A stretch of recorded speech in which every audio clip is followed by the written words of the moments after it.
if you have ADHD, some of this shit might change your life. Straight up.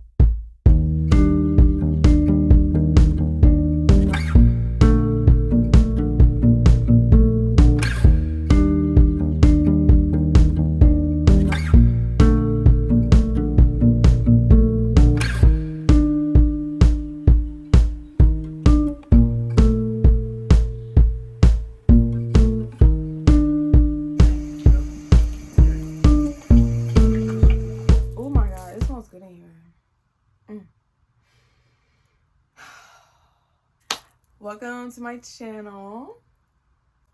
My name is Maya. When I first started my YouTube channel, I don't know why I was like, sit down videos are gonna be the easiest to do. Like, they're just, you know, just whatever. But it's actually all the extra ones that's easier for you to do. Just cannot sit down and talk. Like, I'm so awkward.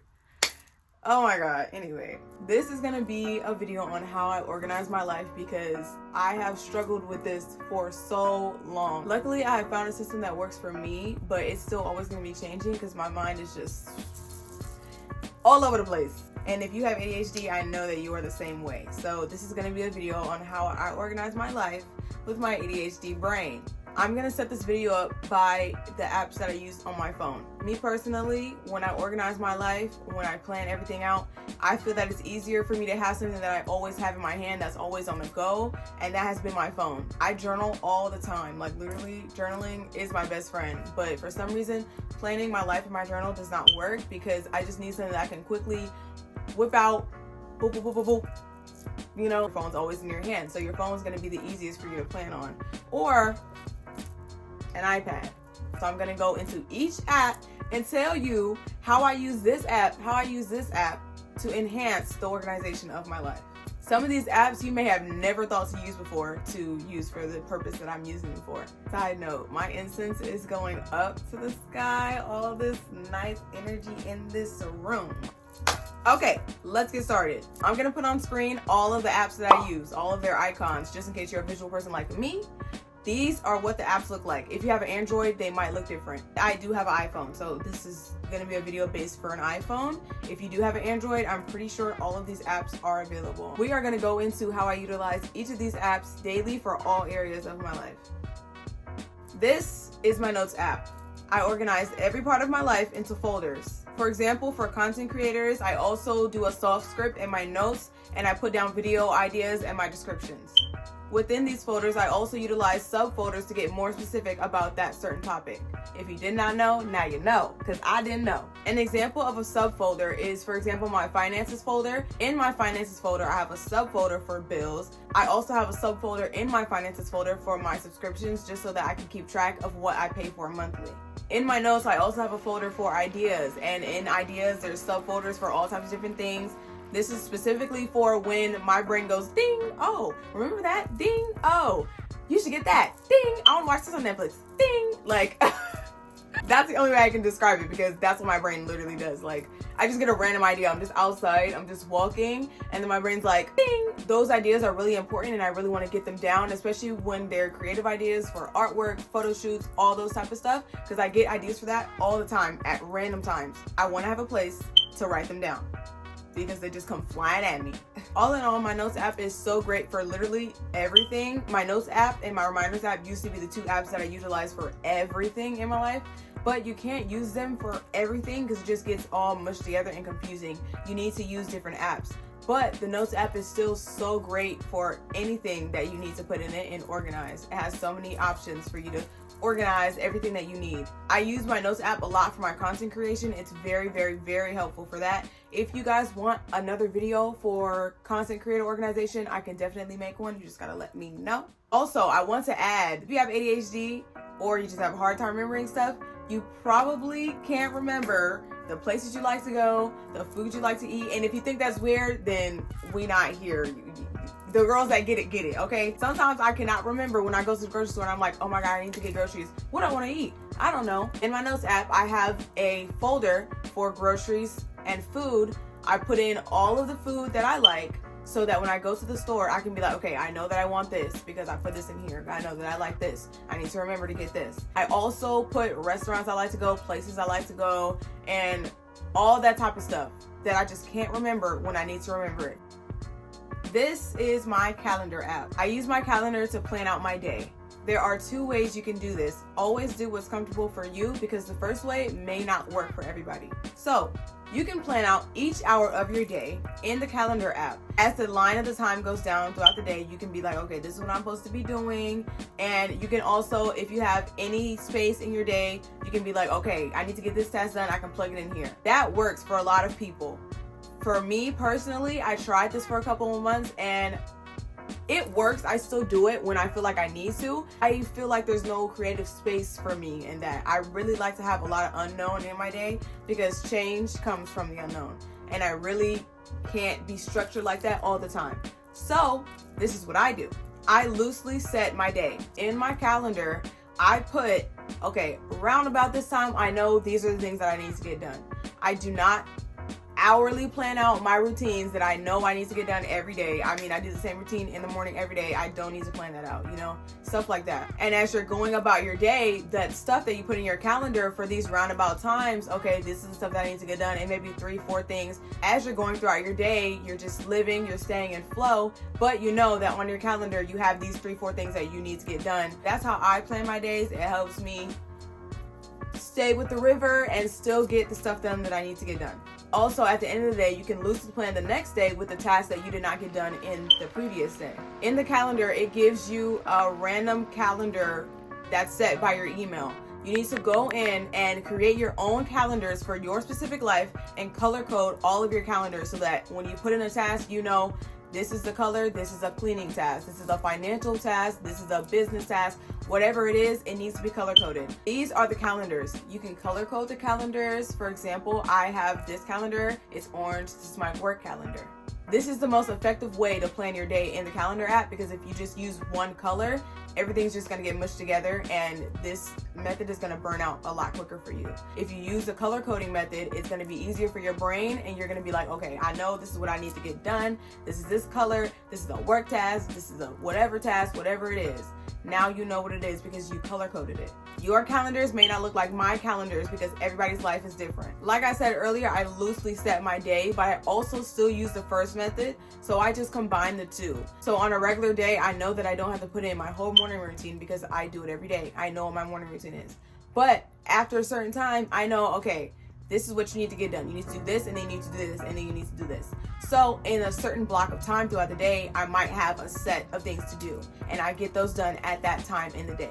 My whole day isn't planned out, but I do know what I have to do for that day. Your calendar app can also be used to help you build your habits, along with another app that I'm going to explain in the later. If you're already putting in your task in your calendar app and you're like, hey, I want to start cleaning my room at a certain time every day after work or whatever it is. Start putting that in your calendar app, color code it with its own calendar, everything. Put it there. Hold yourself accountable for getting that done. And it's always going to be there. The line of time is going to be going down and you're like, nope, I didn't do it. And the line of time is just leaving. You didn't do it. But you should be doing it, okay?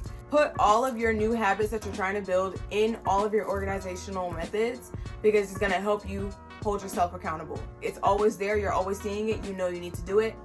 So do it.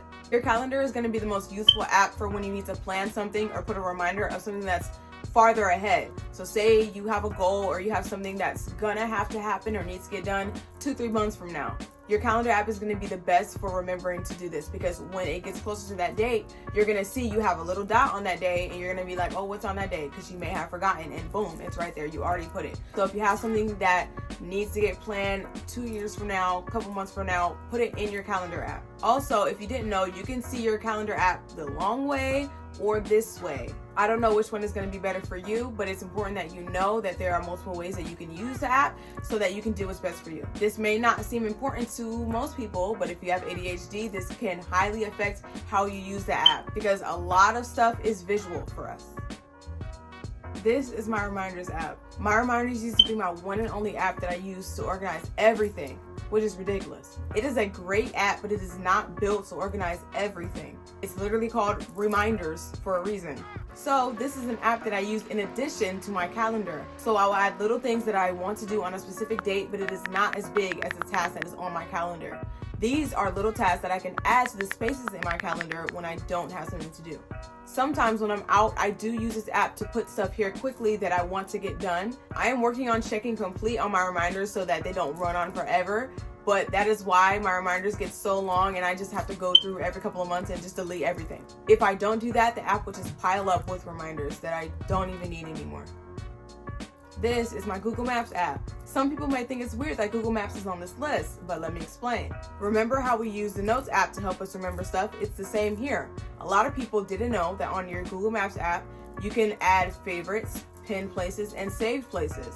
I personally don't know if you can do the same or more on Apple Maps because I personally don't like Apple Maps, so I use Google Maps. Many places, even if I go there every day, sometimes I just need to visually see directions or I need to remember what it's called. So I will pin it like my work or a store, or I will favorite it, or I will save it. Side note, some of these things may seem like duh or whatever, like I already know that, but a lot of people may not know these things or have never thought of these things. So don't make people feel bad for not knowing it, and don't feel bad if you didn't know. This could be helpful to so many people. Also, some people are older and they're not aware of all the different ways that they can use their phone, so help your older people out. This is my clock app. Obviously, you know what the clock app looks like because it comes with every phone that there is. Obviously, I use the clock app for alarms to wake up. Everybody does. But I also use my clock app for reminders. Yes, I have a calendars app, I have a notes app, I have a reminders app, and sometimes I still forget stuff. If you get it, you get it. If on a day you know you really need to get something done and you put it everywhere and you know you're gonna have a busy day that day, you might not be looking at your phone. So your clock app is gonna be most useful for this because it's something that's gonna be right in your face when it goes off. Use the alarm, put in the time, and put in the task that you need to get done. Sometimes I'd be like, Maya, you need to go do this at this certain time, whatever. And then set it at a time for it to go off. Sometimes I do it like 20 minutes before the task needs to get done or when the task needs to get done if it's something I have to do on my phone. So then when it goes off, you're like, oh yeah, I need to do that.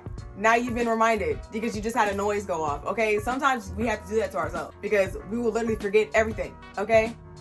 If you know, you know. I really hope I'm helping you because having ADHD sometimes, like, you really need the most to get it done. Like, you really need the most for you to remember and for you to stay on top of your shit. Like, you just need the most sometimes, okay? I got you. I'm here. I also use the clock app to help me with my sleep. Sometimes I have struggle sleeping. Lately, it's been good. I can just, out like a light. But sometimes it's harder. If you did not know this, there is a, what is that? I don't know. There's a schedule that you can use, and you can set your schedule. What is your bedtime? What time do you need to wake up? And it's going to tell you the amount of hours that you have to sleep. You can set it to make your phone go to sleep at that time. So at your bedtime, your phone's just gonna poof, go to sleep. That's your phone telling you to go to sleep. So if you didn't know, you can do that in the clock app. And also sometimes when I just set a regular alarm, it don't go off or it just be tripping. I don't know. So when I set the schedule, it is always gonna go off on that day. It's the only alarm that has never failed me.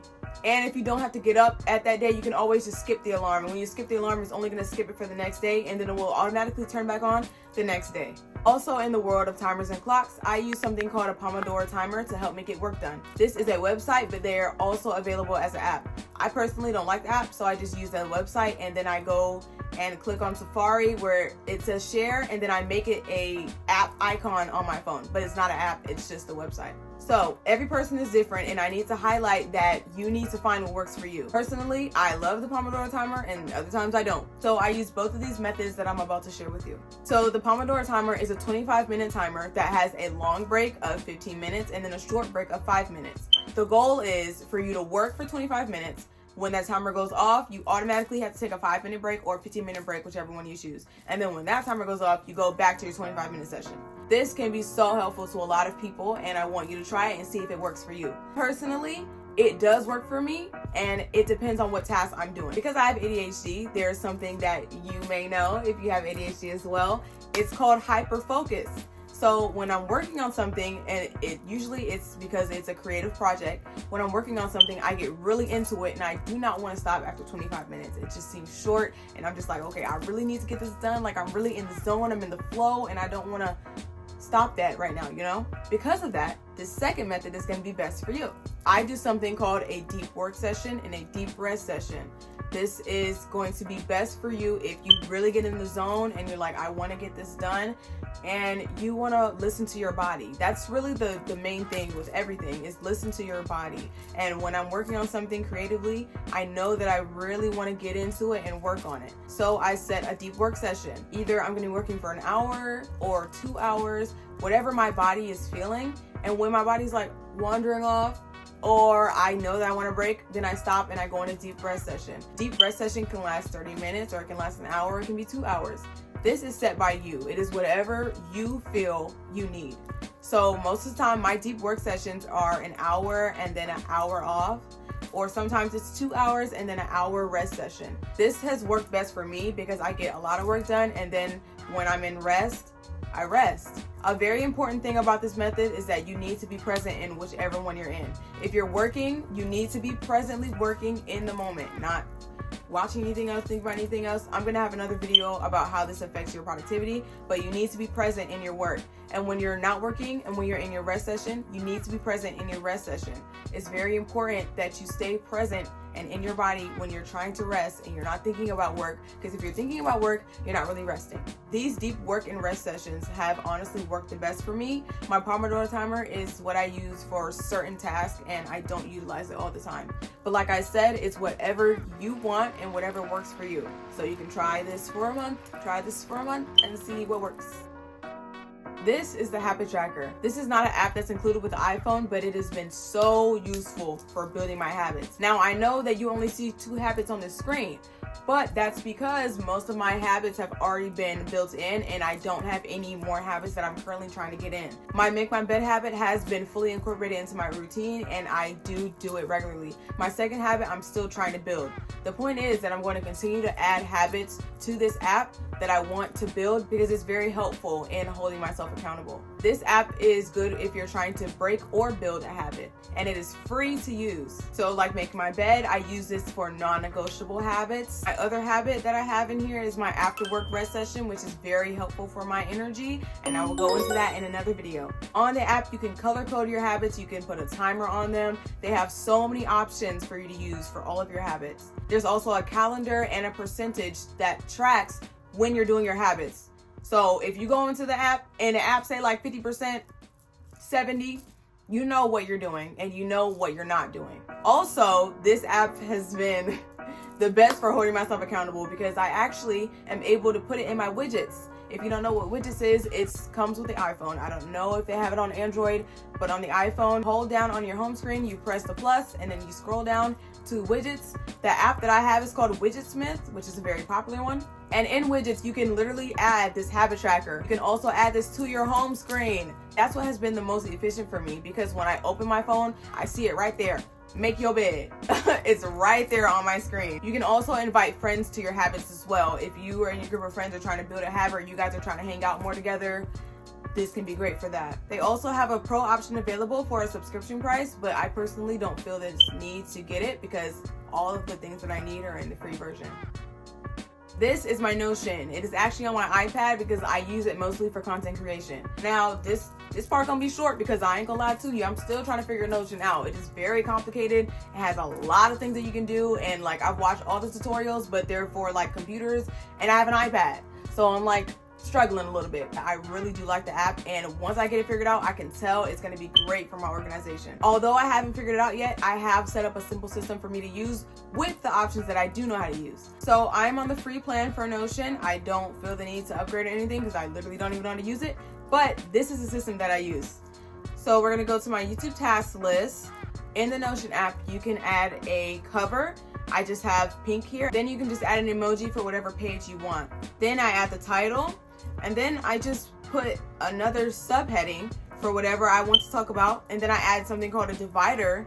And then I use an emoji for a bullet point, and I write whatever I need to write, and I add another divider, and I just keep going like that. It's visually simple for me, and it's the only things I know how to do. This is my Pinterest account. I have 2 Pinterest accounts. I have a personal one and a business one. Pinterest is so useful, okay? It's literally a search engine. I use my Pinterest boards for inspiration, for photo shoots or editing or anything I need inspiration for, outfits, everything. I make a board for it. Also, anytime there are clothes that I want to buy or clothes that I've seen online, I will go on Pinterest and look for it and put it in a board so that I know that these are clothes that I want to buy.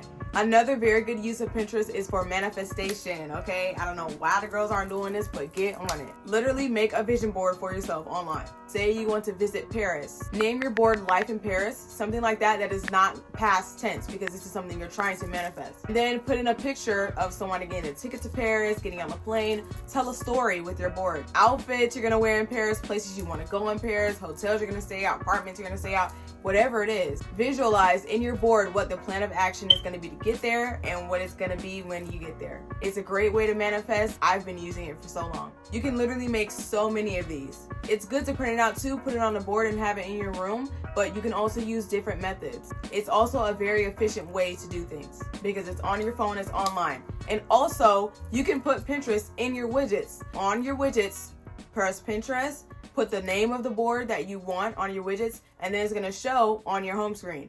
Every time you open your phone, you're going to see that thing that you're trying to manifest, okay? You have no excuse. You're gonna see it every day. That is what you're going after. Another way to use Pinterest is to help you build a habit. So if you have a habit that you're trying to build and it's not really something that you really wanna do, you can make it aesthetic. Pinterest is the life of aesthetic pictures. Everybody's doing something on there, okay? Somebody out there is doing something that you don't want to do in a cute way, okay? And you can find a picture of that. Find a cute picture of somebody doing something that you're trying to build a habit of and see how aesthetic it can look and see how cute it can be, and it might turn into something that you want to do. Make it a vision board, put it on your home screen, and build your habit. Social media. Utilize your social media. You're literally already on it every day, just like billions of other people, rotting your brain. You might as well use social media to help you organize your life. Just like Pinterest, I use boards on Instagram and I use collections on TikTok. I save TikTok collections of everything. Stuff that I'm interested in, stuff I want to learn about, stuff I believe in. I save it a lot for tutorials so that I can remember and go back when I want to know how to do something. On Instagram, I save boards for inspiration. Also, side note, stop following mindless people on social media, okay? When you go on social media, you want to get something out of it and then leave. You're already going on there and it's already bad for you, so you might as well be getting something good from it. This needs to be a whole other video in of itself because I unfollowed so many people. Like, stop following the shade room. Yes, I'm talking to you. Stop following the shade room. Stop following these meme pages, everything. Follow people who post stuff you believe in, just things that are actually going to help you, not just numb your brain from reality. Musi. This is my music app. Best music app in the world. Like, everybody needs to have this. I'm not paying for a music subscription when I could just have Musi. Musi does have ads, but get this, the ads don't have any sound. So when you're listening to your music, you're not going to be interrupted by an ad like on Spotify. It's just going to play and your music is still going. You don't see music, you listen to music. So that's all that I need. Music is so good for getting shit done, feeling yourself, or cheering yourself up. You need to curate and edit your playlist to match your mood for your lifestyle. This is a very personal thing and it can take a while to do. Personally, I did it by listening to a song that I like and being like, how does this make me feel? And then I put it in that playlist. Sometimes I listen to a song and it makes me feel multiple things, so I just put it in those playlists. It's okay to double up songs because I like the song. Or you can just break up the playlist that you have. So I used to have a huge playlist. I still have it. It has like 1,000 songs in it. And I just took songs from there and I broke it up and put it into my different playlists. Now I have different type of music in all my playlists, but I started with that huge playlist that everybody has. Sometimes I still listen to that big playlist. It just has a bunch of feel-good songs in it. Or you can have playlists for the times of the day. So you can have a playlist for the morning time, evening time, or the nighttime. You can use your music in any way that works for you. You just need to soundtrack your life. It's so important. Like, you are literally the main character. Soundtrack your life like your life is a movie. Music can do so many things for you mentally, and your music app needs to be organized. I know how overwhelming it can be having ADHD to organize everything and just remember everything, keep everything in line, and then other people just don't understand why you can't remember stuff or why you can't do this one thing. I mean, it's just so much. I hope that this in some way helped you, or if you're not organizing your life, you need to start. And I hope this helped you find a start. I really hope that this helps you. I hope that you learn some things about the apps in your phone that you may not have even known. That being said, this is my last video. If you want to subscribe, then you can subscribe. Thank you. I appreciate it. Ooh, it's hot in here.